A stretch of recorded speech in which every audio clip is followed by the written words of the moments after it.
துக்ளக்காசிரியர்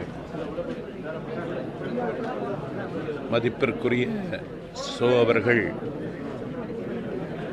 மறைவுற்ற செய்தி அறிந்து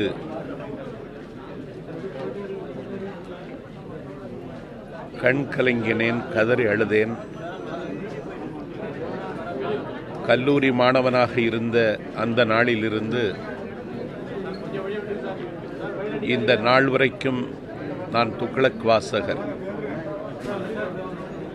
துக்ளக்கு படிக்கக்கூடாது என்று ஒரு காலகட்டத்தில் நிர்பந்திக்கப்பட்ட காலங்களிலும் துக்ளக்கை விடாமல் நான் வாசித்து வந்திருக்கின்றேன். என்னுடைய புத்தி கூர்மைக்கு ஒரு வகையில் துக்ளக் சோ அவர்கள் காரணமாக இருந்தார்கள்.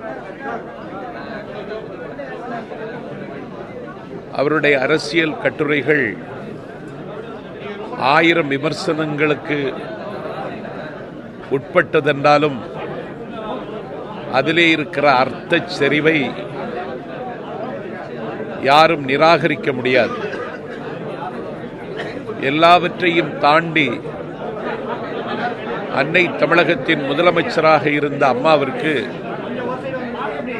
அவர் ஒரு குருநாதரை போல இருந்தார். மகாபாரதம் எத்தனை பேர் அதை எந்த வடிவத்தில் தந்தாலும் சோ அவர்களினுடைய மகாபாரதம் தான் காலத்திற்கேற்ற மகாபாரதம், என்னை கவர்ந்த மகாபாரதம். சோ அவர்களினுடைய மறைவால் இதழாளர்கள், திரையுலக பிரமுகர்கள், அரசியல் விற்பனர்கள் எல்லோரும் துயருற்றாலும் என்னை பொறுத்தவரையில் தமிழகம் ஒரு வியாசரை இழந்துவிட்டதென்று நான் கருதுகிறேன். சமகால தமிழகத்தினுடைய வேத வியாசர் துக்ளக்காசிரியர் சோ அவருடைய நோக்கரிய நோக்கும் நுணுக்கரிய நுண்ணுணர்வும் இனிமேல் அது யாருக்கும் சாத்தியப்படாது.